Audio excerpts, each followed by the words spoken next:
പോട്ടെ പോട്ടെ പോട്ടെ ആ വണ്ടിയുടെ വണ്ടി ഇല്ല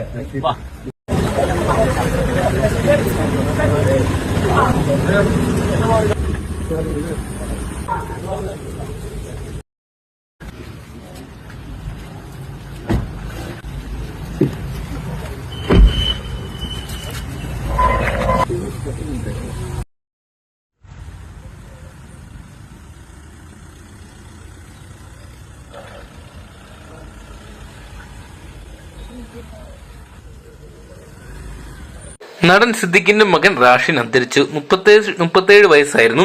ശ്വാസതടസ്സത്തെ തുടർന്ന് കൊച്ചിയിലെ സ്വകാര്യ ആശുപത്രിയിൽ ചികിത്സയിലായിരുന്നു. നടൻ ഷഹീൻ സിദ്ദിഖിന്റെ സഹോദരനാണ് ഷാഹിൻ. ഒരു സഹോദരിയുമുണ്ട്. സവപ്പി എന്നായിരുന്നു റാഷിനെ എല്ലാവരും വിളിച്ചിട്ടുണ്ടായിരുന്ന വിളിപ്പേര്. പടമുകൾ പള്ളിയിൽ 4 മണിക്ക് കബറടക്കം നടക്കുന്നതായിരിക്കും. കഴിഞ്ഞ നവംബറിൽ റാഷിന്റെ പിറന്നാൾ ആഘോഷിക്കുന്ന ചിത്രങ്ങൾ ഷാഹിൻ സോഷ്യൽ മീഡിയയിൽ പങ്കുവച്ചിട്ടുണ്ടായിരുന്നു. ഭിന്നശേഷിക്കാരനായ റാഷിന് കുടുംബം പ്രത്യേകം പരിചരണം നൽകിയായിരുന്നു വന്നിട്ടുണ്ടായിരുന്നത്. റാഷിന്റെ മാതാവ് വർഷങ്ങൾക്ക് മുമ്പ് തന്നെ മരണപ്പെട്ടിട്ടുണ്ടായിരുന്നു.